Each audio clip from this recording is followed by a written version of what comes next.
that local approach. So I'll move on the slide, and thanks for your time, Jess, and coming to present to us. Appreciate it.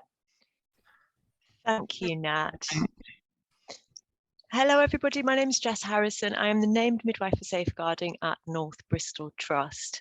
I just want to start by saying a huge thank you to Dr. Suzanne Smith and to May Playdale PS for their incredibly valuable, incredibly moving, incredibly compelling presentations this morning. So thank you so much. It's really valuable for me as a health practitioner to hear that insight and to hear that perspective. So thank you.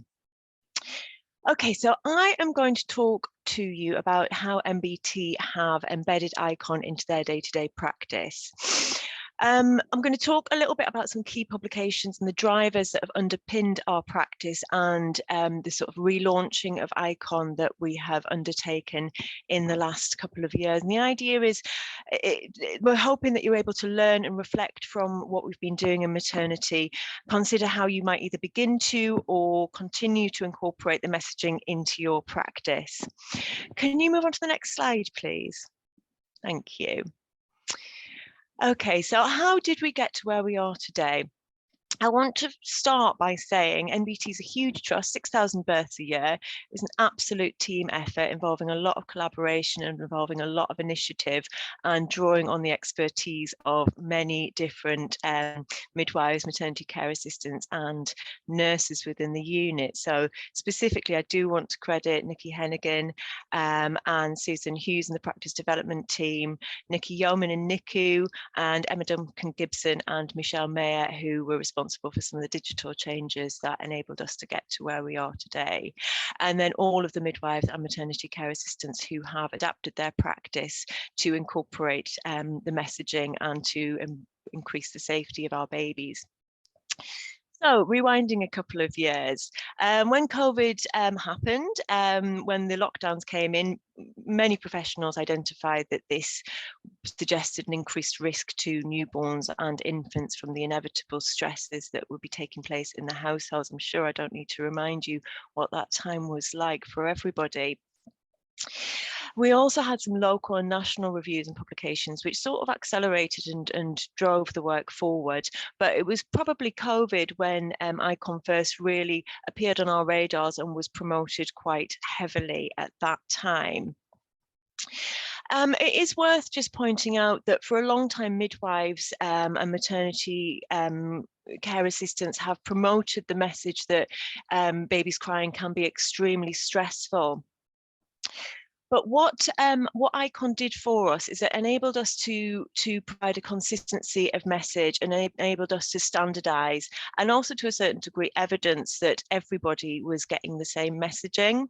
So it's really useful. It's it's completely changed our approach and our attitudes since we've introduced it and since the introduction of the campaign. So what we did in MBT, what MBT did was develop a process and resources to support staff and enable us to evidence that the messaging is being delivered consistently. Next slide, please. Okay, so I'm just going to spend a few minutes talking about this really key report. It's called The Myth of Invisible Men. And Dr. Suzanne Smith did mention this report briefly. It's a really key piece of research and it is incredibly important to our practice. Next slide, please. So The Myth of Invisible Men is a report that was published in September 2021. I think, is there a bit of a problem with slides? No, that I can see them. Can you see them? Yeah, all fine. Yeah, here, I can Jess. see them. Okay, I'm not sure if perhaps some people may need to leave and come back. So just to say, I've spotlighted Jess to make sure you can see the slides and Jess. If people can't see the slides, if you hit the Rubik's Cube looking icon in the top right of your screen, you can then put it into a different view, which will enable you to see Jess and the screen at the same time. Thank you. So the Myth of Invisible Men is the name of the report that was published in 2021 by the Child Safeguarding Practice Review Panel. So the CSPR panel is the national organisation that is commissioned to oversee the publication of child safeguarding practice reviews, previously known as serious case reviews. And these are commissioned and written when a child has been harmed or killed, and it's felt that there might be learning for services to do with the circumstances of how that came about. So this report, it identified that the two almost paradoxical statements that men, like fathers and stepfathers, that is, are more likely to be the perpetrators of serious harm to infants, but at the same time services aren't designed to be inclusive of men. The research indicates that universal services don't see fathers. That's where the myth of invisible men, that's why they're described as being invisible. Services don't see fathers, they don't acknowledge them, they don't tailor their services to include them. And actually the Fatherhood Institute, in one of their reports, which we are in the resources pack that you'll be provided with, it asserts that all fathers are generally excluded from services. That's the default position of services. So this report wanted to study this phenomenon in a little bit more detail.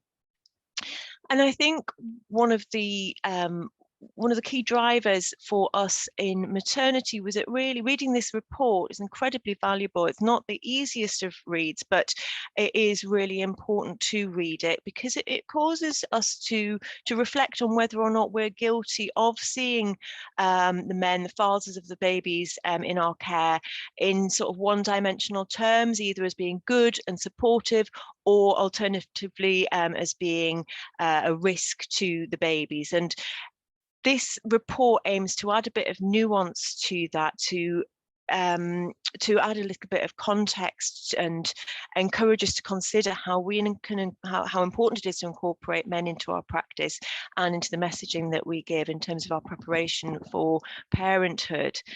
Next slide, please. So one of the strands of this study, one of the strands of this report looked at 23 babies who had been harmed or killed and were subject to child safeguarding practice review. So the breakdown of some of the numbers are on the screen now. The 23 babies that they studied, 4 died as a result of their injuries, and post-mortem showed that 2 of those were one-off events, but 2 were likely to have been assaulted or shaken before.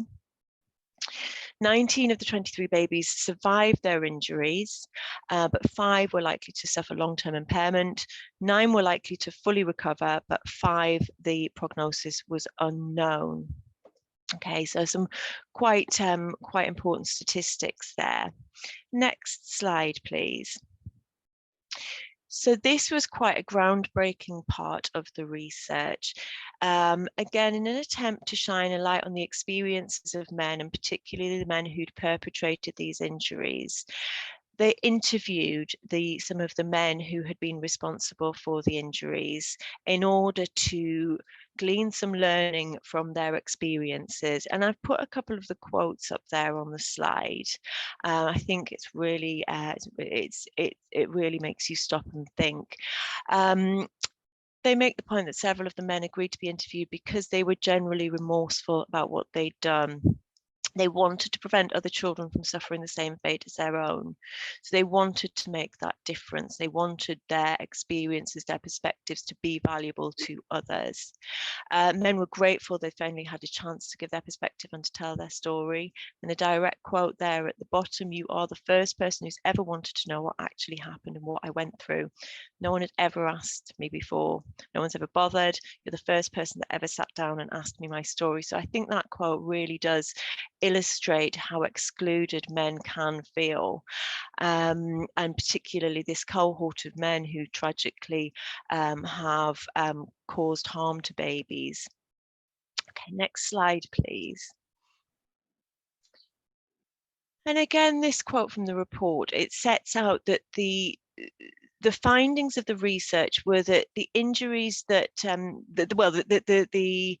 the behaviours in the baby that led to the men, as Suzanne Smith was saying earlier, lose control and feel that they weren't able to cope were abnormal and abusive responses to normal and everyday behaviour of babies. So crying, vomiting, poor sleeping. So babies behaving in perfectly normal ways. It occurred within the context of the man's life history together with more recent life stresses.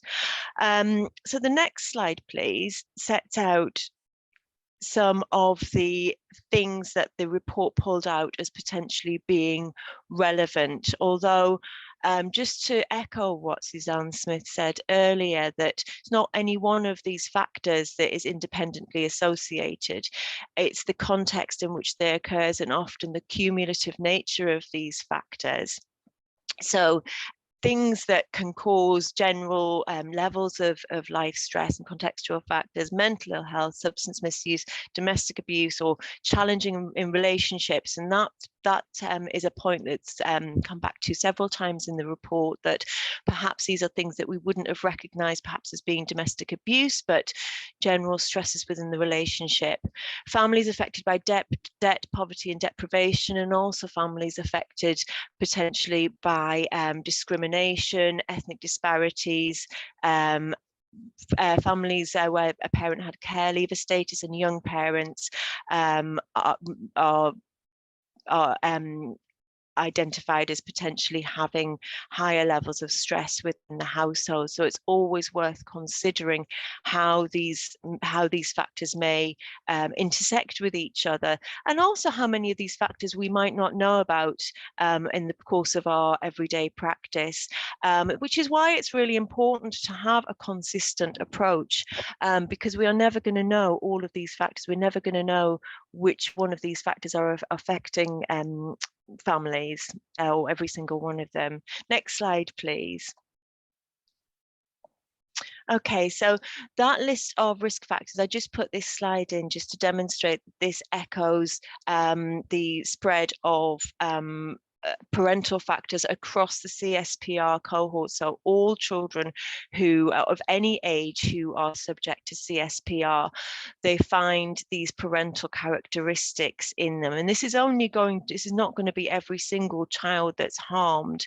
These are only going to be the children who are subject to child safeguarding practice review. So the ones where it's felt that that services may have some learning from these tragic events.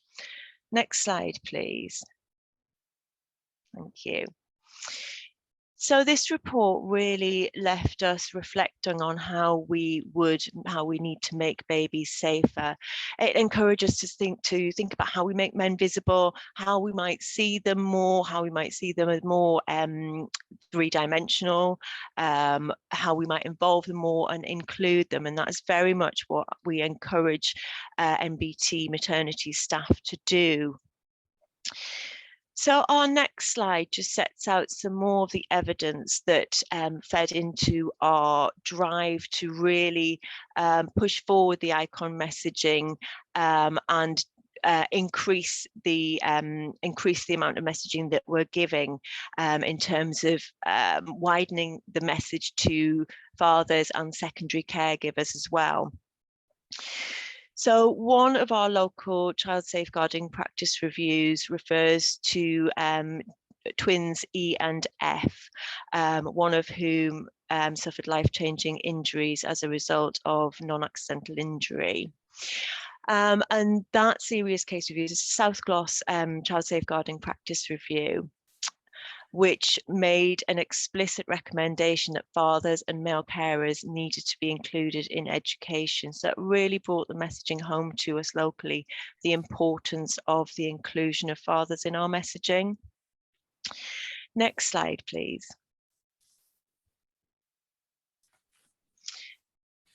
So regional, looking more regionally at what were serious case reviews when they were published, identified that excessive crying has been associated with a higher risk of non-abusive, non-accidental injury in babies.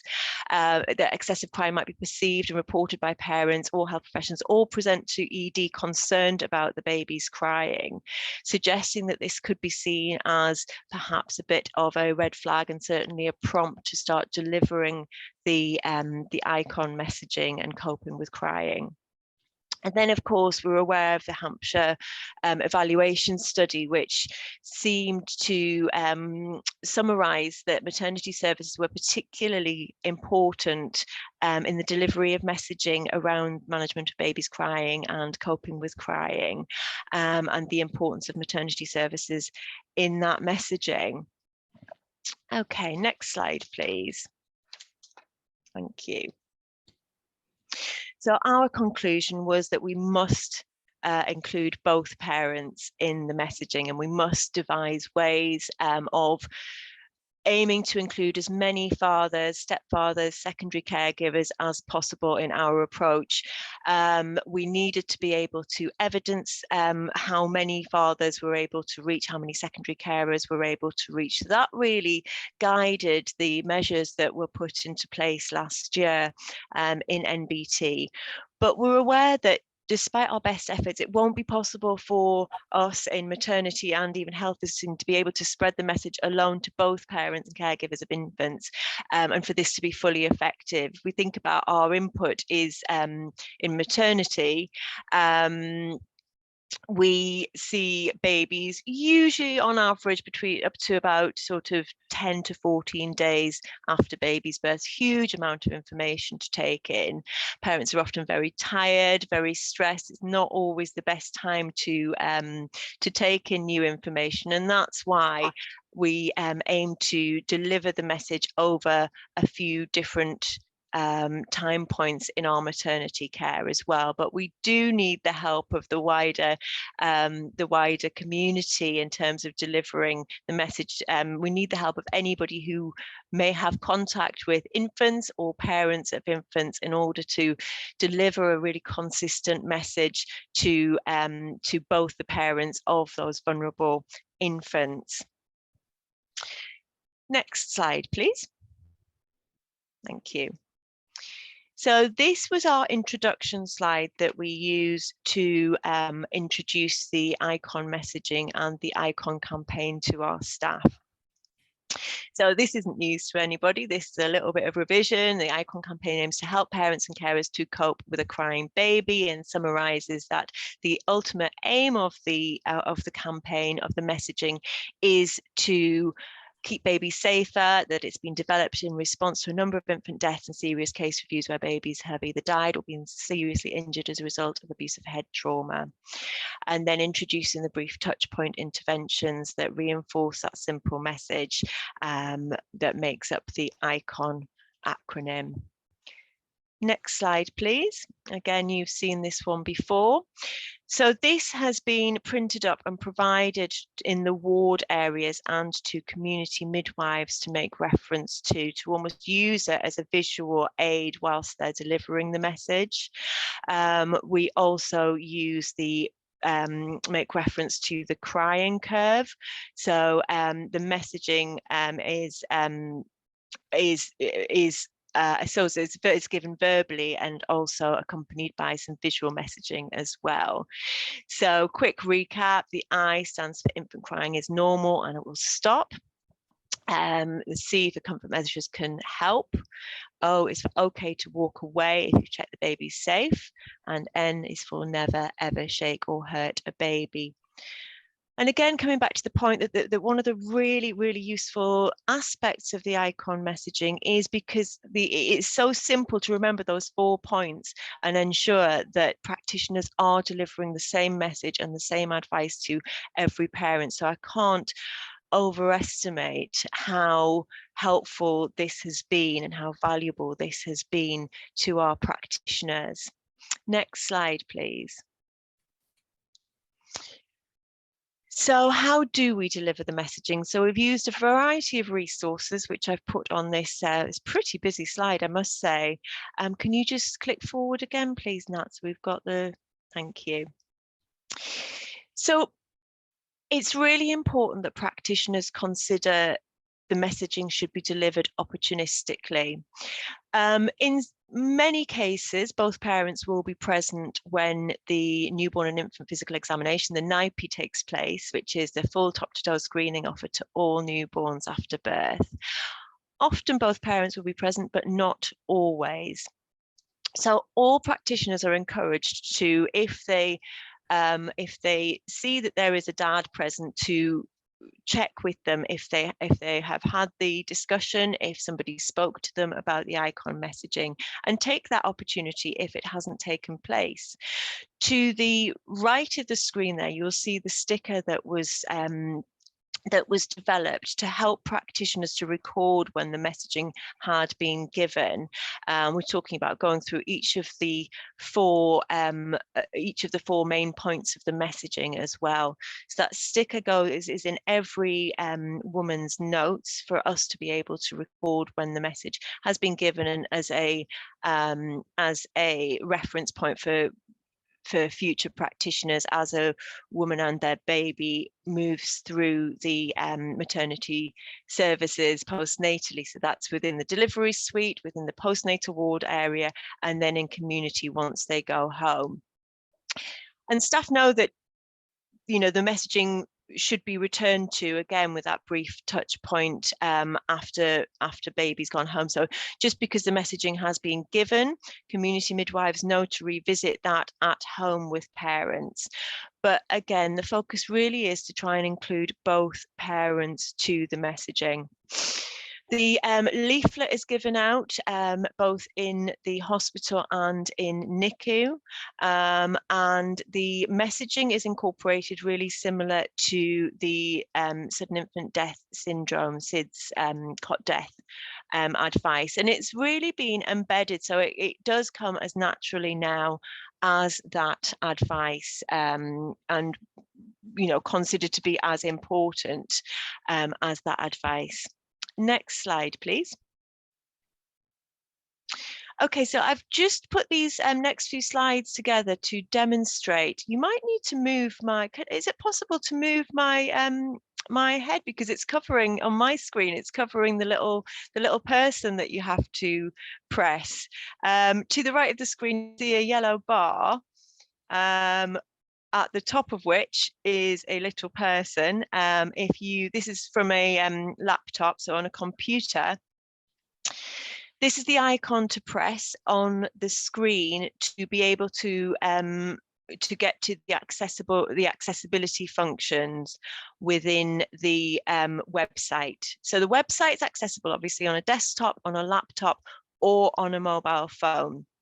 The default is English. Clicking on this little person in the corner will open up what we call the reach deck, which makes the information in the on the website either spoken out loud or translated it into other languages. So the next slide is just a demonstration of what that looks like on a phone. So this is something that you can demonstrate to parents using their smartphone. So going on to the iconcope.org website, that's what the home screen looks like, number 1 there on your screen. So you'll see the Reach Deck logo in the corner. You click on that, you get to screen 2. Once you click on that person, you get the options come up at the bottom of the screen. The yellow arrow there points to the settings button. If you click that button, next slide, please.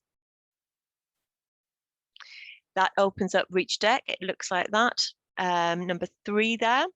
select your language, and you click, you select your language from a huge number of languages that are available on the website. I've picked Welsh just because.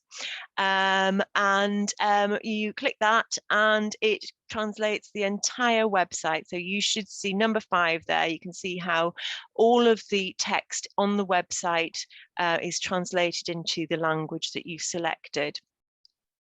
So I really hope that that is helpful as a sort of step-by-step guide to how to access the website, and therefore parents are able to access the resources in whichever language that they would need. And it's, I think, you know, leaflets are really useful, but also I think we need to use all the resources that are available to us in terms of spreading the message and making it accessible to parents as well.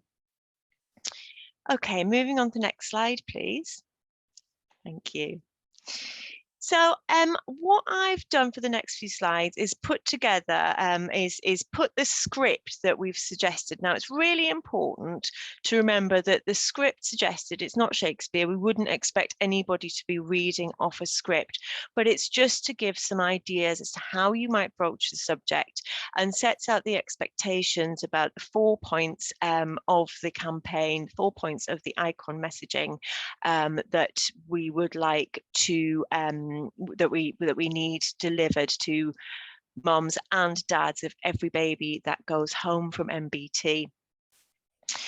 So to introduce the topic by saying, I just want to spend a couple of minutes chatting with you about why and when babies cry, and give you some information to take home with you. To set out that it's part of a national campaign, that parents aren't being targeted, that it is standard practice to deliver this information. I think that's really important. Making the point that crying is designed to get parents' attention, can be frustrating, worrying, incredibly stressful, particularly when parents are tired. Making the point that sometimes babies will cry for no reason doesn't mean that parents are doing anything wrong or that their baby is naughty. So really contextualizing that normalization of babies crying. All babies cry, and that they can cope even if it feels stressful sometimes. So next slide sets out the C, the comfort measures can help, and how that can be incorporated into conversation. So I think this is a really good opportunity, and a really good opportunity to ask parents about things that they might think might work. Really include them in the conversation, make it two-way. Did their baby, I think this is always an interesting question to ask in the immediate postnatal period, did the baby have any preference for any particular type of music, say, before birth, any particular songs or noises that they particularly liked? Just to get them thinking about the things that they could do themselves to help calm their babies, give them a sense of confidence in their ability. Make some suggestions, changing nappy, offer a feed, gentle talking, singing, humming, white noise. I know there's some apps that you can download that that play white noise, and baby equipment that also plays white noise. Recommending skin-to-skin contact, a walk or car ride or warm bath as well might help. So make those suggestions, but also encourage parents to come up with their own suggestions. They know their baby best, and I think it's really important to convey that message. Next slide, please. So the O for it's okay to walk away, making the point that if they're worried that the crying won't stop, that it's okay, discuss with a health professional, either midwife, health visitor, NHS 111 out of hours. Then reiterating the fact that if they're finding the crying difficult to cope with and their baby's safe, then it's okay to leave their baby for a few minutes and walk away to calm down. If you're feeling yourself getting overwhelmed and stressed, it is safer to walk away for a few minutes before you go back to check on your baby again. And then making the point that sometimes parents have become so frustrated that they've become overwhelmed and lost control. Babies can be harmed when this happens. Make reference to the leaflet describing what not to do, and explain that all babies are safe if the messaging is delivered to all parents, that they're not being targeted. Next slide, please. So this is some of the feedback we've had from our practitioners about what it's like to deliver the messaging. Because I remember when this was first being introduced, and this was in a previous trust I worked in, there was some trepidation from practitioners that parents wouldn't want to hear this information, that people would feel targeted or judged. But that hasn't been the experience or the feedback from the practitioners that have provided this feedback, and the practitioners that we've heard feedback from, and certainly this does reflect the feedback nationally. So that the icon message fits in very well locally with the other health advice that we give, provides an excellent opportunity for both parents to be present and to give time to this essential piece of information. Practitioners have found that parents are keen to have as much information as possible. This practitioner had no issues of concern. Another practitioner said that the resources that are provided make it really easy to promote at several points. So this is a community midwife who talked about how they deliver the messaging in the antenatal classes before baby's born, and then revisited at home after baby's born as well. Making the point that messaging might not always be fully remembered immediately. Any information we give might not be remembered immediately because of just complete overwhelm and tiredness, things like that. Next slide, please. So this practitioner, who also delivers the icon messaging regularly, I think made a really, really important point, which again reflects some of the other feedback we've had from the national resource, but removing the stigma around the frustrating parts of parenthood, really addressing that head on from even before birth, allows people to feel more free to voice when they're finding it hard. It makes it okay to raise if they're not coping, if they feel they need more support. I think that's a really, really key, crucial point that gives you the permission to address this, that gives you the permission to address this with both parents and bring this up, weave it into your conversations as you'd be having normally. Next slide, please. Okay, so what next for us? Some suggested next steps. We are very much looking at getting resources, printed resources in other languages. Easy Read is already available. We want to audit whether the messaging has been delivered. So using those stickers that we've introduced, being able to say, yes, we are delivering the message, hopefully to 100% of mums, hopefully a high percentage of dads, secondary caregivers, stepfathers as well. And then longer term, potentially replicating the Hampshire study to look at whether the messaging is recalled by parents at various points in the future, and looking at rolling out to ED and other clinical areas as well as part of a trust-wide approach. Next slide, please. So this slide just suggests, I've just put some suggested reading in there. I would really encourage everybody here, if you haven't already read it, to read The Myth of Invisible Men. It is incredibly, I think it's transformative. It really, just like some of the messages we've had today, all serves to support our practice in giving us a much wider perspective on the people that we care for, and the babies in our care, and the challenges posed to dads in particular. That is expanded on quite a lot by the reports published by the Fatherhood Institute. Again, really, really valuable. They're quite lengthy, but really, really interesting. They act as like literature reviews. They gather together lots of different research and put it together into reports that really help us understand about the needs of fathers during pregnancy and in the perinatal period. I think that's my last slide. So yes, does anybody have any questions for me? I can't believe, I think I've pretty much stuck to time there as well. Look at that, 1 minute left.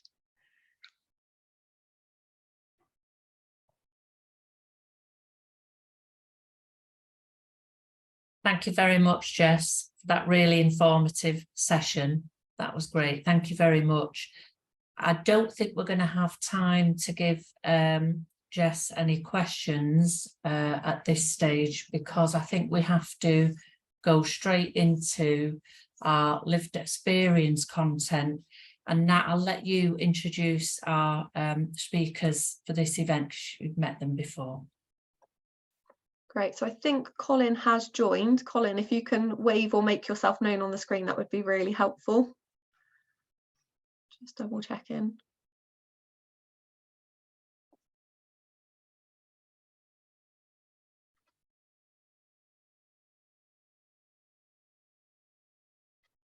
Okay, Colin, I can't see Colin at the moment.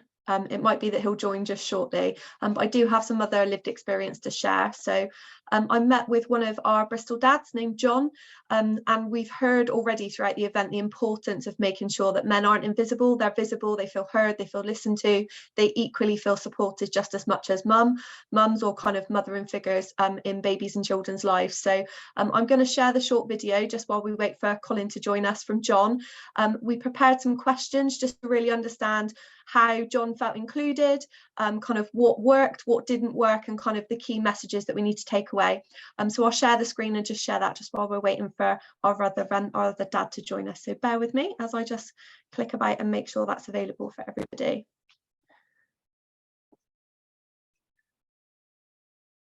Can someone just do me a thumbs up that they can see the video? It's a blank box at the moment, but it will play shortly. So this is John's lived experience. Thank you for confirming, everyone. So this is John's lived experience about making sure that men and dads feel involved. Thanks very much for meeting with me, John. Really appreciate it. And it's really nice to be able to hear your experiences as a dad or father within your child's life. So I'm just going to go through the questions that we kind of pre-discussed. So the first one is, for you, did you feel included as a father or dad in the early stages of your child's life? Short answer, no. But obviously I'll elaborate. It was all, once my son was, well, even actually before my son was born, it was all mum, mum, mum. Everything was, geared towards mum. Even the time at the hospital, it was all geared towards mum. There's actually nothing there for fathers. Come forward to when he was actually born. Again, it was still, mum. Yes, I could stay on the ward until whatever time I wanted to. Well, within reason. But I wasn't made to feel included in his care whilst they were in hospital. I was made to feel stupid because I didn't know how to change the baby. Being a first-time dad, first time around babies, didn't have a clue. And then it's a case of even, because we were under social services as well at the time, my son was on a child protection plan due to certain factors that were involved. Even the social workers were very, very mum orientated. Basically it was a case of, it was like, oh, well, dad would just do whatever mum says, or, dad would do whatever we say. And it transpired in the end that at 4 months old, I had to take custody of my son from his mum due to spiralling problems. From that point on, the health visitors, when we changed health visitors, they're like, where's the mum? The only support I was actually getting as a dad was from Father's Group, which was a breakfast club in Hartcliffe run by Hartcliffe Children's Centre. But money got pulled for that. There wasn't anything for, really, once that got pulled, there was absolutely nowhere for me to turn. I feel that as a dad, I got very, very short shrift in the first 12 months. Every support worker I had, or we had, ended up being pulled away from us for other, for various reasons. Either they left or restructuring. There wasn't a lot out there for me at all as a dad. Thanks, John. And you talked about Hartcliffe Children's Centre being one kind of area of support that you had, but what other kind of areas made you feel included as a dad or a father in those kind of early stages? it was just basically that place. You know, like I said, that's where Father's Group was. You know, the health visitors. I was treated like, I'll be honest with you, I was treated them all like a second-class citizen by a lot of the professionals. The only other professional place that I got any recognition from, I suppose, would be my doctor's surgery. You know, and they actually treated me pretty well. You know, the doctor, you know, he wouldn't poo-poo my fears or any problems I thought I might have. I mean, when we were having a chat a little bit earlier, I gave you the example of where my son had 6 colds in 6 weeks, or cold for 6 weeks, and, you know, took him to the GP, and, you know, it's like, oh, yeah, well, John, you know, it's unfortunate. He just happens to have, you know, got a load of colds one after the other. You know, it happens. It doesn't happen very often, but it does happen. You know, he's just got to get over them. Yeah, because we were saying he made you feel listened to and kind of validated your worries, because you're the expert as a parent, aren't you, in terms of looking after your child. Thanks, John. And then kind of what do you think might have helped you? What would have helped in those early stages for as a dad or a father? What could people have done better? Well, straight off, more support for fathers. Everything is geared towards the mum. You know, you've got the mother. Well, I know it's now parent or carer and baby group, but back then it was mother and baby groups. So everything was mother. If you were a dad, I still get hearing from, you know, friends who single fathers who are mates of mine, that even now they can go to a parent and toddler or parent and baby group, and 9 times out of 10 they're the only bloke. They're not made, half the time they're not made to feel welcome by, you know, even some of the staff. You know, it's just, I'm going to use the term, it's very, very 1980s in some cases. You know, the prejudices are there when they shouldn't be anymore. Yeah, absolutely. And John, is there anything else you feel you might want to share with the group that are attending the event today, in terms of your experience as being a dad or a father? Yeah, basically, you know, treat the dad as a human being. You know, we're not infallible. We're going to get it wrong. You know, like everybody. Every parent does, yeah.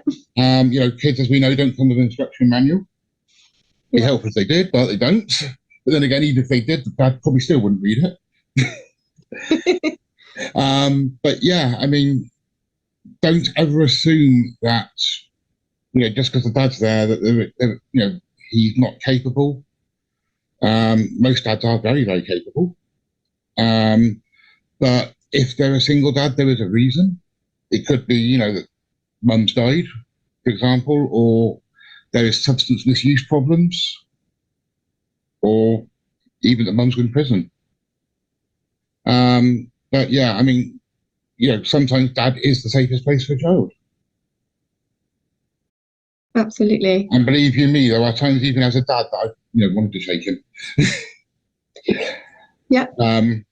But I've always just, you know, used from my own personal experience, you know, I'd make a phone call and get calmed down by somebody, or I would just, you know, walk away and let the baby cry. Yeah. Thanks very much, John, and thanks for being honest about your experiences. And that's the whole point of the event, thinking about how we support people in those really challenging and frustrating times to get to that point where they do step away and kind of go for those other methods to support themselves and that kind of resilience as a parent. Thanks very much.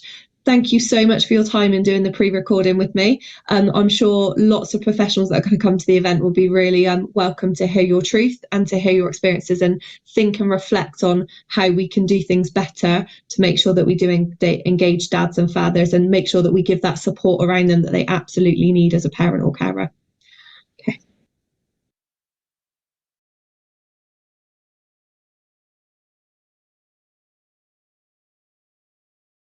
Just going to stop screen sharing there and just double check and see if Colin's been able to join us. I'm not sure that Colin has.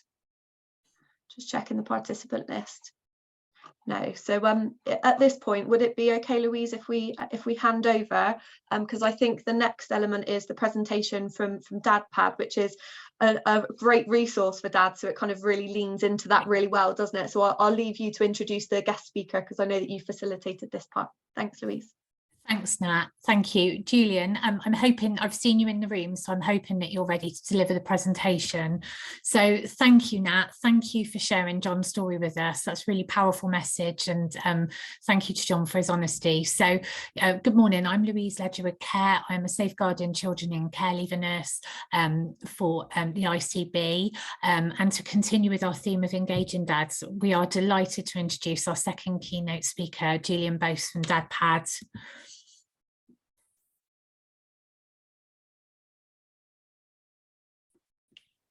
Welcome, Julian. Hello, everybody. Sorry, I have been having problems with my internet and I've dropped out. Hopefully you can see me and hear me now. I can see you at the start of our slides. I'm Julian. I am the founder and director of DadPad. We have been going for a number of years trying to reinforce a lot of the messaging that's been sent out today in terms of prevention in action, really, by making sure that we have got some resources that allow for the engagement, inclusion, support of dads as they make this transition to parenthood. Something I'll tell you a little bit about myself to begin with in a minute, just to explain my journey to this personally and professionally, and all the people that we've worked with along the way to get to the point where we have been. Now, it was really important to have heard the message again from May around Ellis's story, and we've met before. I've spoken with Suzanne Smith, a fair few times since Icon's inception and its launch, and we feel that we're a really good fit in terms of helping deliver Icon messaging. DadPad began back in 2012-13. And I was sitting around a table of different health professionals as someone who represented fathers in our county in Cornwall. And we had around this table, we had adult social care, we had the adult mental health team. This was before the clinical perinatal mental health networks. We had health visiting team, we had midwifery, and we had public health and accident prevention and safeguarding. So we were all sitting down and we were talking back around those times about all our instances where we started to see fathers and how little engagement was happening, work with those fathers and what might be going on. And we were getting a lot of these examples, and we came up with a strategy really of developing something that meant they had an engagement tool, an informative, supportive tool that we could co-produce with fathers, with these health professionals, to really help new dads get to grips with the fact that their life is about to change, and the fact that historically, potentially, we've never really been preparing these men to understand that this transition is going to occur. So if someone can just let me know that you can hear me, and then we can move on to the first couple of slides as I explain the journey. Was that? You can hear me okay? We can hear you, Julian. And if you just say next slide as before, I'll move on to the next one for you. Lovely. So next slide, please. So we started and set about, so hopefully you'll see my slides and you can also see me. We started out by developing a set of wipeable guides that new fathers could be engaged with, given to, addressed face-to-face, looked in the eye, at the time that they are going to be excited when they've just found out the little line in the window has appeared, or a GP has sat them down and it's said that they're going to be a parent, that we can speak to that father and said, you're important in this process. There are things that you can be involved in right now to get to grips with pregnancy, and particularly when the door is shut and you're home with your baby, that you can get on with in terms of attaching and bonding and being involved in that baby's early start, and give it the best and brightest of starts. And so in recognition of that, we started to develop these guides. My background was really firmly rooted into bringing it back to this point in terms of safeguarding prevention. My degree was in psychology, then I moved into the probation service, where I worked for 14 years mostly in a group setting, in cognitive change programs, working with men who had been domestically abusive, domestic violence as it was called then, anger management issues, thinking skills deficits, and anger management issues, convicted of offences. But my kind of expertise was around the engagement and understanding how men's thinking could be moved on and nudged forward, and they could be altered in a way that can make things more safe for a partner that they may have committed a crime against, and how to develop healthier relationships going forward and in terms of their own thinking. And what this brings me back to is this point in time, this 0 to 2 period, where we've mentioned the Fatherhood Institute, we've mentioned how men are invisible, but are they? We want to find out how we can get hold of these men. We were able to look them up and down. We were able to support them at that point. And there's so much opportunity in this to be able to create a much more safe environment and supportive and loving and nurturing environment for the baby that's on the way when the baby's born, and for that new family, if we can get these dads involved, included and supported. They are traditionally not in scope. They are kind of not even airbrushed out. They're not really included in. And that's no one's fault, apart from it being a societal movement over the last 20 years to start to look at them more as they have a lot of impact here. There's so much evidence as to how much impact they have, positive impact, but also we need to know about the negative impact and how we can prevent some negative outcomes from that negative impact. And it all starts by getting hold of them at this really early time. Next slide, please. So what we're doing with the DadPad, as I mentioned, and we talked about it in one of our breakout rooms about what we're currently doing to talk about good messaging, such as Icon.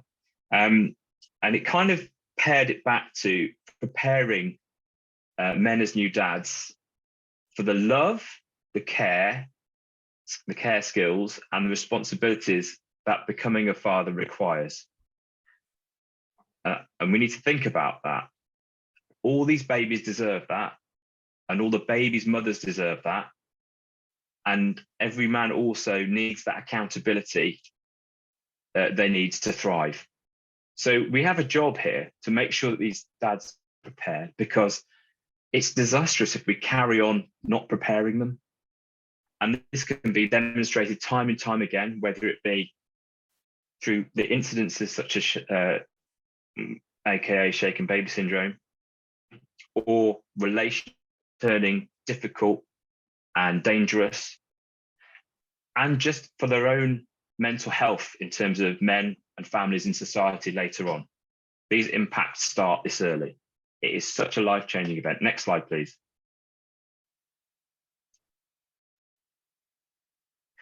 Can I have the next slide, please? Thank you. So in terms of prevention, that's the simple message. We need to be looking as early as possible and giving them something in order so they can start to get to grips with this transition.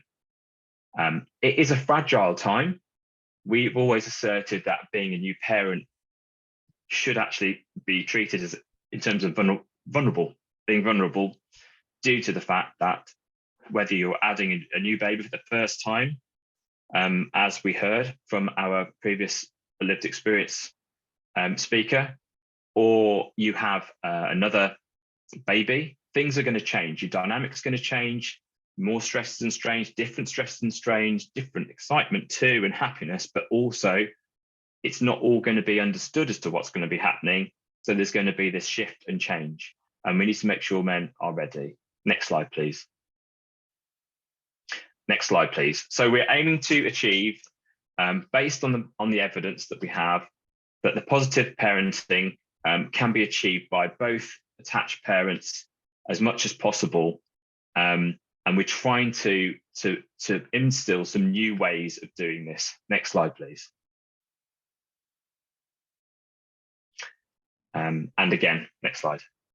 So I talked about this 0 to 2 being that golden opportunity moment. and it's evidence that it's at this point, and it's talked about in 1001 Critical Days, Wave Trust Report, 0 to 2 age of conception.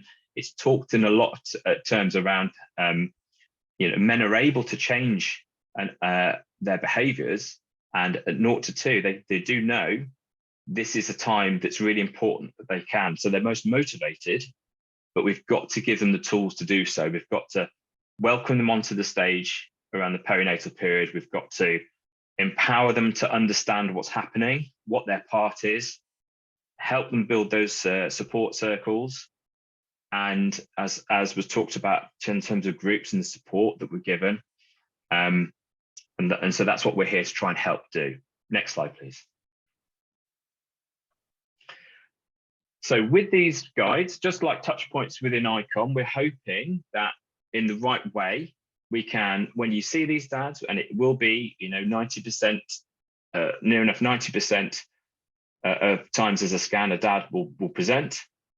And it's somewhere you can, at these different touch points, you'll be able to engage with the father to be, and you can start to give him that welcome that I talked about, giving the practical skills by helping him look through the material. And I'll show you that how you can log on to get into the app. You have it across the whole of the area and be an SSG. And all you need to do is download it, get them a message to download it, show them how to download it. And then they just put the postcode in, pick whichever area they're in. And all the local services will be highlighted, and we can grow that. You have the guides to help work with them alongside physically. And they will be provided and can be provided through your perinatal mental health team. If you haven't had access to them already, you should be getting a fair few of these for you to use too. And if you can skip forward a few slides to the last slide of this one, back one, sorry.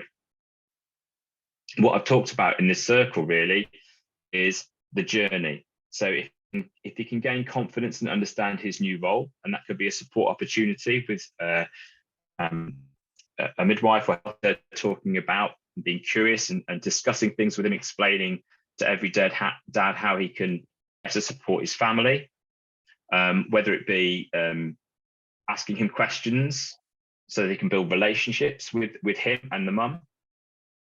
He starts to feel more included and involved and more focused. He becomes this engaged and active co-parent.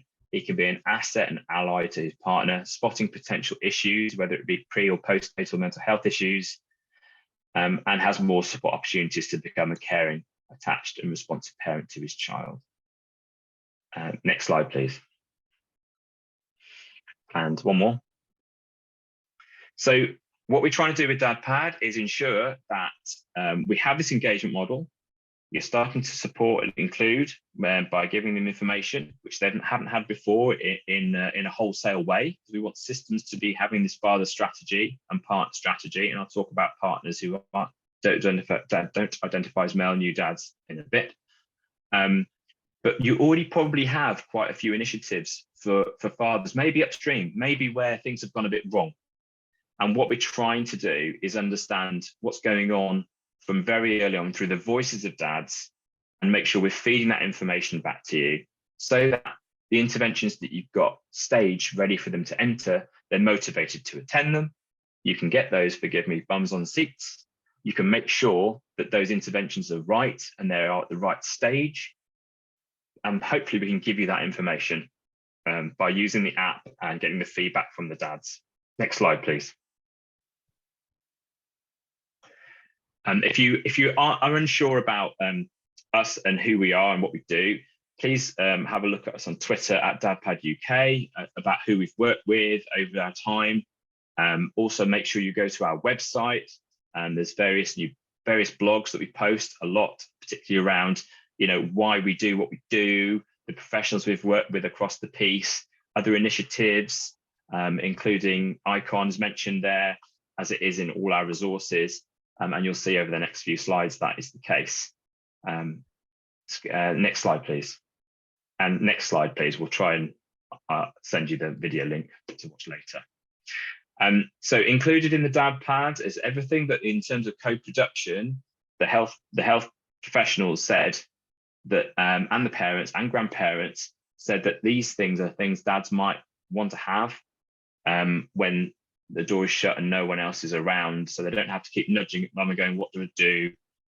Or mother-in-law or their mother, to try and give them the opportunity to be able to step into this space with confidence, be watched with confidence, so they can grow this kind of shared care mentality. As we know, all these transitions that occur, whether it be nursery school or into primary school, they all take these days a lot of thought and care by mums, and we're hopefully dads now too, because we don't want to keep just heaping all the pressure on mums as we've been doing. We want to enable mums to be able to self-actualize as well.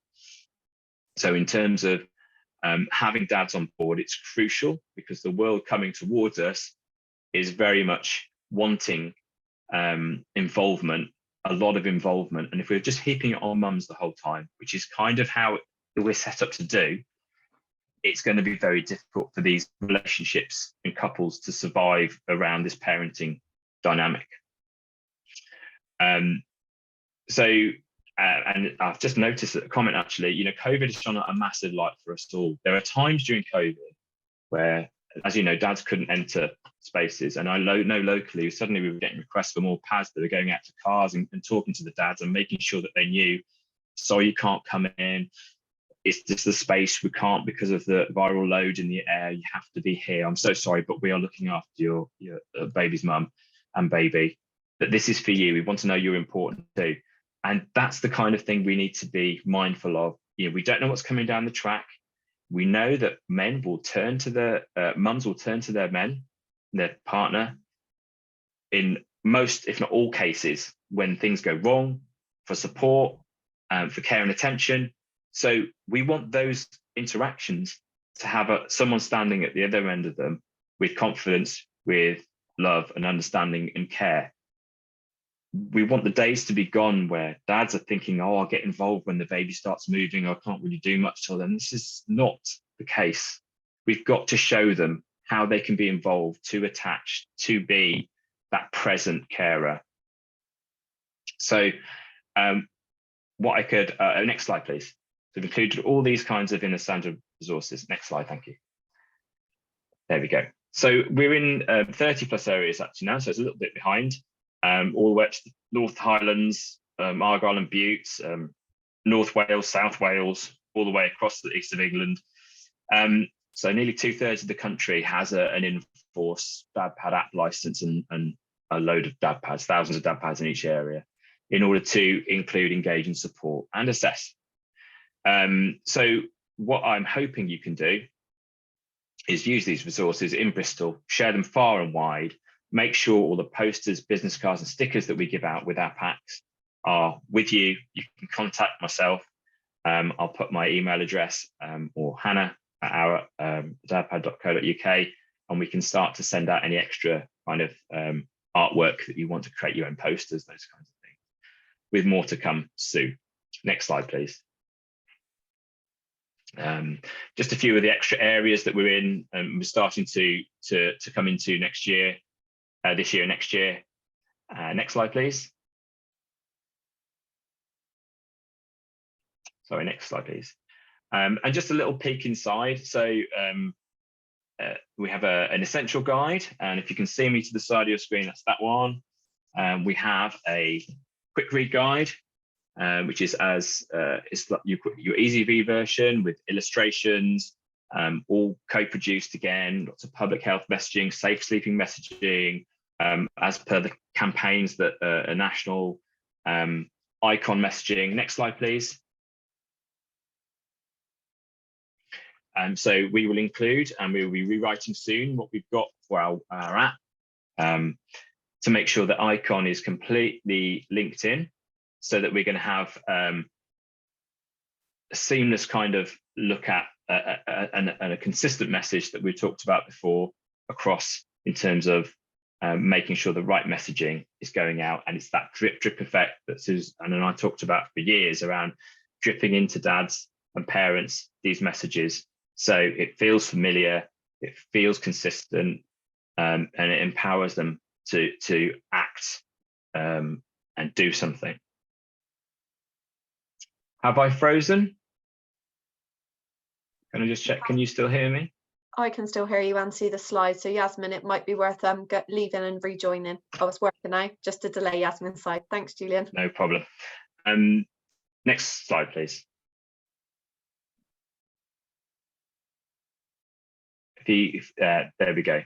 So so just to mention, there are other guides. So neonatally, we have a neonatal version, and I'm speaking at the Lead Care Coordinators Conference next month, May the 17th, about an offer we're going to put out nationally with that, and an app version for that, in order to do the same things. It's about consistency of message. We can include the icon materials, the new leaflet that Suzanne talked about.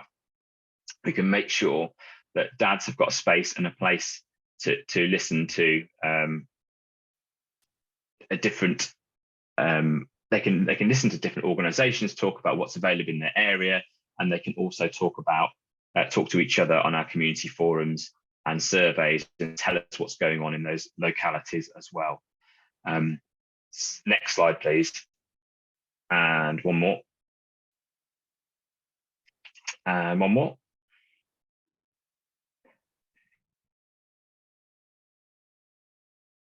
Across the board. So we're more wanting to work with you locally in BNSSG to make sure that we've got a real good biography, a bio of all the organisations that you've got, so that dads can, with confidence, when they leave wherever they have the birth, with something on their DadPad app that tells them what's available locally, who to call. We'll have all the kind of statutory services on there, people like Bluebell, other organisations that you have potentially in Bristol and around the BNSSG, to make sure that it feels like they've got it all in one place. They don't have to scrabble around to find it, to make it sure it's consistent. And now that we've got the ICB structure in areas around England, we've got kind of cross those different organisations look at it too. So a lot of the recommissions I've had recently with ICBs means everyone's able to seamlessly knit together what they do with the DadPad when they've got it. Because we want to be sharing the icon message, we want to be sharing our messaging around engaging fathers, and tools to do so in a real seamless way. Next, please. And just to nod forward, so just to tell, that's it. One more, please. So the DadPad app, as I said, you can get them to download it from the App Store. Those are posters and stickers, and to show you how to do that. Making sure that you can have a look at it on your phone as well. Make sure you've got it downloaded. It's all free. All you do is type your postcode in, click the area in, and it will populate. You've got your topics, you've got your area, you've got space to write your questions, and record your answers when they come forward and start to speak to you. Okay, so I won't take up too much more of your time, but if you just give me a couple of minutes, I can just carry on. It's just to show you, we've got a new website coming with all the new that are going to come up. We'll work with you. We'll talk soon to icon message. We've got a neonatal version of the app coming.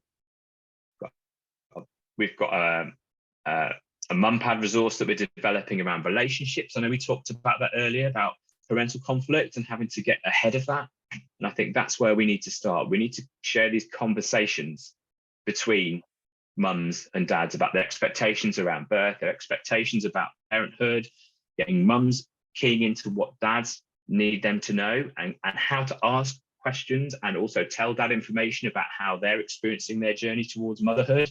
So we can start to help with those conversations with the MumPad. That's in development this year. Someone's mentioned a co-parent pad. Great launch we've got. You should have those on the way to you too. A co-parent pad is here. It's hybrid, it's a bit bigger than the rest of them. It's a lot of illustrations, LGBTQI plus people who are walking towards services when they are having a baby will have this, hopefully, to work with yourselves, to talk about, personalization, choice, talk about different things that were really important to them which we've developed over the last 3 years. And during COVID, with a lot of the top organisations and people and advocates for LGBTQI+, and we will be taking it to Brighton to launch, because they've just also commissioned with DadPad and obviously co-parent pad. So that's all free. We've decided to assist LGBTQI+ people, because in terms of the numbers and the voice, it took me 7 years to get to 30 areas. And so to speed up, I said, I can help you with what we have. I can instantly give them all out. We'll make it free, and we'll put a new app version up for you as well. So every partner is covered. So it'll be similar, and it'll be branded differently. It won't mention dads at all. It will be completely separate. But the main thing is that we all work together to learn what those individual people, whoever they are, what their needs are, and how we can cater to that and learn from that. So if we can go on one more slide, we can talk about, we can do some, we're going to be doing some antenatal videos. And if you, next slide, please. Just quickly, there are some new accessible options. The app is about to change. So we are about to go through the order process for the App Store, NHS Store. The current one is on there, and that's been tweaked, but actually the new version, if you go to the next slide, there are some new app features. I'll just quickly mention, it'll come to Bristol probably next year, BNSSG. So to include 10 languages. So if you spoke those languages, you're more likely to have less good English, but it's all human translated.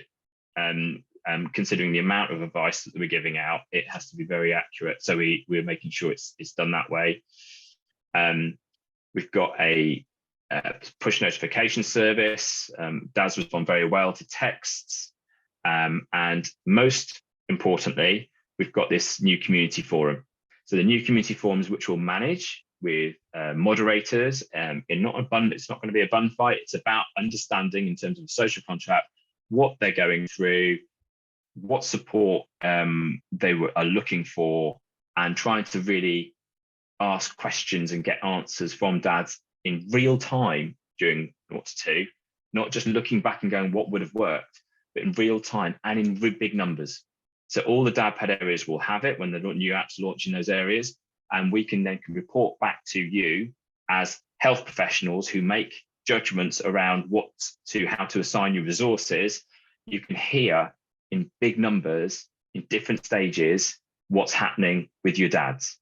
We already report back all the surveys which they complete. We have a load of those come through all the time, and we send those back to areas to tell them what they think of the app and what else they need.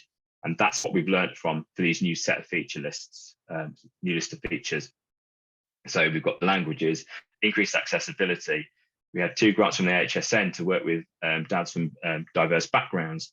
We've got a subgroup that will be going on in perpetuity to talk about barriers for people who potentially Black and Asian fathers, for example, or different diverse backgrounds, that we can keep asking questions about what their barriers are to be fully included in the perinatal period. Yeah, someone's asked about sex and pregnancy. Yes, we do. We've just got a section within, it should be launched. But the good thing about DadPad in all these different areas is that different areas are working on different things. So when they've created a new set of slides or new cards for the app, we then share it to each area. So the one's just been, I think it did with Emma's Diary as well in terms of the visuals, but they worked at it in Maidstone, Tunbridge Wells, and we've included that in the app as well. So yeah, different sections that different areas develop, we can then spread across so that people aren't replicating. So next slide, please. I think we're nearly there, conscious of time and people might have questions. So yeah, I've talked about the co-parent pad, and we've also been working, if you move to the next slide, we're currently working with different forces, the Tri-Corps, to try and look at that. We have someone who used to work with us just moved over to Help for Heroes, and we're looking at that potentially as a way of doing something really bespoke for Forces Fathers, well, along with the Lincolnshire MVP for military MVP. So we do work with a lot of different organisations, happy to work with you all. But the main thing is how we can support that whole preventative aspect that would be so crucial to the lives of the babies as they start, irrespective of the outcomes that we're aiming for. We want to make sure that the life chances of the fathers, the mothers, and the babies aren't limited by the fact that we're not engaging with these fathers as best as we can and giving them the right information. So let's provide some information, which we have. Let's listen to them. Let's reflect it back to the services so you can make those really well-informed decisions, track and monitor and evaluate the processes. And I think just the last couple of slides around some testimonials potentially, but we will be including some sections around the pandemic as well. We've done some work with Mark Williams, etc. Yeah, so in every area, I noticed one about signposting. So in every area, you've got all your local services listed. If you want different local services added, so as new initiatives come, as new groups appear, we can ping newsletters out. We can have it listed in the local services directory under whether it be charities, third sector, or statutory maternity services, or we can put them all in there. You just need to let us know. It's all included as part of the contract that the perinatal mental health service have signed with us to make sure, and then all the changes that are all as part of that price. So you can just let us know, we'll check with them, and we can put it all in there. So it's about putting all the resources in the space and places you as practitioners think, I see dads, this is what I could do with a DadPad with them. This is how I could get them onto the app and chat to them about it. So that's what I'll leave you with. And for that, we can share that icon message. We can share lots of different messages, and it's brilliant that they're kind of coexist really in this time, and really puts an accelerator down on us helping the whole family, the whole Think family ideal. So whether you're a dad or a partner, you're going to get support going forward. I think we should leave it there probably because of time. But any questions, I'm here.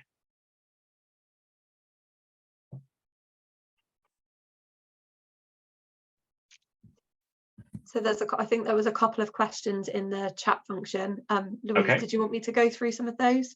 So I think you've touched on some of them already. So co-parenting information you touched on, Julian, haven't you? Does DadPad include being involved in your child's health visiting records and getting involved? And it sounds like you've kind of explained that in terms of the services locally and kind of linking back in with that. And Katie's reference from a Bristol perspective that as a parental relationship practitioner, she can support in Bristol with regards to DadPad and making sure that we're kind of linking in with that. And lots Perfect. Of thank yous in the chat function as well. Yeah, absolutely. I noticed there's a couple of questions around, we have tried to be as accessible, as inclusive as possible. I'm half Asian myself. We have a lot of resources to cover in terms of nationalities. We have got a good spread of different imagery that reflects the kind of populations that we have. It does vary from area to area. What we're trying to make sure is we do represent as many people and make sure that they're heard and feel included. And we feel that the new community groups, when they come on stream, by involving dads in that way, every dad coming on being invited to talk with the other dads who are from similar backgrounds themselves, and with a whole diverse range of dads separately or together, in a very measured way, in a very inclusive way and supportive way, will give those men a lot more confidence in systems and visibility that is often one of the barriers. So we've worked quite hard with the HSN, Academic Health Science Network, to look at equity and equality, and worked with, for example, the Women's Maternal Wellbeing Health Alliance, and we've consulted with different organisations as to how to break down those barriers around diversity. And we will continue to do so. So it's very much on our agenda. Yeah, you guys in Bristol, we really need you to get in contact with us, maybe rather than straight to the perinatal mental health team and say, I didn't know much about this. I know a lot more now. How do I get hold of it? Because I think we could use it, and then we can perhaps signpost you to the right person to answer those concerns and get you the resources. So we can start using them together. Thanks, Julian. I think Julie's got her hand up, so may have a question or thought that she wishes to share, and then there's one more in the chat function as well, if that's okay. Yeah, I just wanted to ask Julian if you have links with sport, because obviously that's a good way of getting the message over to well, I mean, obviously men and women go to sport, but you know, Yeah, do you have absolutely. any sport bodies? I think we got a shirt from Bristol City, but we have in other areas, we have so some football teams are also starting to take an interest. Now, over the last few years, you can see culture is shifting in the right direction in terms of making sure that men understand how important it is that they're involved. Sport is a fantastic way of getting the messaging out there. If you have any links into the local teams, whether it be rugby, football, cricket, anything where you think big, dads, new parents are going to be. I know football clubs have got a national problem about different dynamics of families coming through like they used to.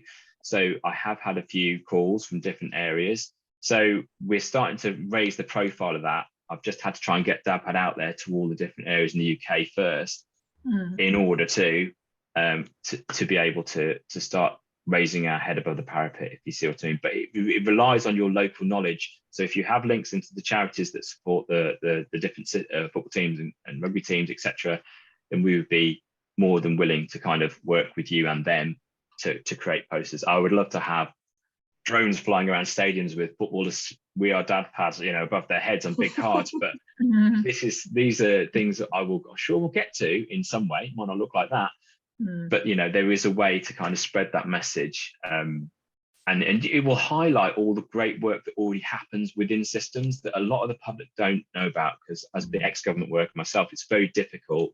We're not very good at shouting about the good stuff that happens, and I think we need to shout more about what we're doing and showing people what we're doing and why we're doing it. And I think, and with men particularly, with the motivation, because we report on our stats to the app, we've had 6.6 million hits on the content alone in the last 2.5 years, because we did a recent download and it just happened to pop out as that's how much, which is amazing, like a number of looks at the content. So if we can shout about, and we always talk about the wheel of different topics and the human baby, which is about fourth trimester, explaining that to dads when they understand the need for them to be involved because the baby is vulnerable, keys into the very heart of why they step up and want to do stuff. So explaining more increases motivation. So that's the way to key into the men, is to say what they do will impact that baby's health and chances. That's something very instant. And we've got hints and tips. I've got 30 of them I can give out to anyone that we did a Paternal Mental Health Alliance along with the maternal one that we can send out to people if they want to have a look. Thanks very much for the question, and thanks, Julian. So just a couple that are in the chat. People are asking kind of how to make contact, and I know, Julian, you've given consent for the slides that were used in the presentation today to be kind of made available to colleagues across Bristol, North Somerset and South Gloucestershire. So they will be available, and the links and resources we're going to go through shortly. We are very quickly running out of time, so we were going to do a breakout session for people to be able to reflect on how do we make sure that we are engaging dads and father figures and thinking about our practice. We have run out of time to do that, but if I can ask colleagues as you leave the session today to start to reflect on that, because we've heard from dads in Bristol and we've heard from Julian, the great resource from DadPad, about and the importance of why that's so vital to happen in our regions. My colleague Sarah has put in a evaluation form into the chat function. If I can just ask everybody to open that. It's a really short survey just to really get some feedback from you all about the event, to make sure that we can continue to improve on regional events such as these that we're running. So if I can just ask colleagues to take a couple of minutes just to do that. And then we will look at the resources kind of pack that we've put together, and my colleague Katie's going to go through that, I believe. So if everyone can, Sarah's just popped it back in. Thanks, Sarah, just to make sure it's the most recent message. And lots of thank yous in the chat coming in as well, Julian, for you in terms of that presentation and understanding more about the service. No problem. Thank you all for being here. It's been a great day. So we'll just leave colleagues to do that. Just to pick up on Julian as well, I have shared DadPad and the resource with the lived experience members, the dads, because actually they hadn't heard of that resource. And I think it's really important that, you know, we get that message out far and wide. So I've shared the link with them that we've put in the resource pack just to make them aware, because their experiences were there weren't that support and kind of service available. So it's really positive that we've now got that locally in our region.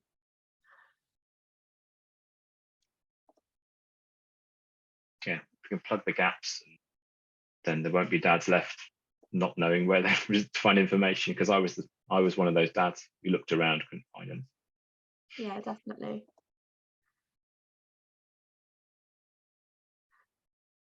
Okay, so just as colleagues are filling out that survey, just so we get some really good feedback from you all, I am going to screen share because we're coming to the end of the event, and I just want to make sure we can kind of finalise with the resources and close the event, so you walk away feeling supported in terms of all that you've heard today. So I'm going to share the screen, Katie, if you're happy just to kind of walk colleagues through that verbally. Yeah, absolutely. Bear with me as I do that. Oh, bear with. Hi everyone. So for those of you that don't know me, my name is Katie. I am one of the named nurses for primary care, and I work in the BNSSG ICB. So just on the screen here, everyone will get sent a copy of the slides, but thought it would be useful to just sort of go through the resources that we have put on here that are available to you all. And there are a wealth of information, leaflets, posters, infographics, obviously available on the ICON website. And as Susanna discussed earlier, the website can be translated and leaflets in different languages are available to order. We've also included information on the local guidance as well for multi-agency protocol for injuries in non-mobile babies. So that is on the Bristol Council website, but I am aware that there are the same resources or very similar on all three of the local authority websites. And then finally, then also on this side, we have the link to the report for the myth of invisible men. This is the report that sort of is our fundamental, isn't it, that we work from, and the report that Jess was telling us all about earlier in her presentation, alongside that wealth of information from DadPad, and also the sort of, you know, service websites as well, including health visiting websites as well. So this will all be made available to you all, and it will be sent out following the end of the event. So please do use them. Please do print off these resources, leaflets, posters, share it far and wide in your service areas, and also thinking about how we can be using this, how we can disseminate the information that we have all learnt today as well. Next slide, please, Nat. So finally then, thank you everyone for your time today, for joining us for the ICON event. We hope you've enjoyed it and found it to be thought-provoking and enhance your practice. Again, please do share the learning that you have had today from widely across your teams and all of your settings, thinking about how you can use it and discuss ICON, for example, keeping it in mind on your team meeting agendas or your debrief sessions, for example. So it's always at the forefront of your minds and your colleagues' minds, and at the front of your practice as well. I'd like to take a moment and thank the lived experience members of our community. So that's May, John and Colin, who have shared their experiences with us to support our learning. And for the keynote and guest speakers, Christina, Suzanne, and obviously Jess as well, for your time today and your really, really interesting presentation. So thank you very much. Just as a bit of a general reminder, everyone, obviously today some of the things that we have discussed have been very emotive, and I think, you know, I can speak from my experience, quite upsetting at times. So please do reach out to those circles of support after the session if needed. Think about your colleagues, friends, family, and all of us here. You know, please do reach out if needed. And thank you again for your time and for your contributions as well. It's been really, really valuable and really enjoyable morning. So thank you again. Thank you, Katie. Thank you, everybody. Thanks. Thanks very much. Just in terms of some of the questions that are going into the chat around accessibility of the slides and the recording. So they will be hosted on the Keeping Bristol Safe Partnership website imminently. So the slides and the recording from today. So everybody across all 3 regions can access that moving forward. But just be patient in terms of us uploading that, because it does take some time to do that. But thanks very much, everybody. And lots of thanks going in the chat. So thanks. Thanks all. Have a lovely rest of your afternoon. Thanks, Nat. Thanks, Have a everybody. lovely rest of the day, everyone. Bye-bye. Thank you. Bye-bye. Bye. Thank you. Bye. Bye, everyone. Bye.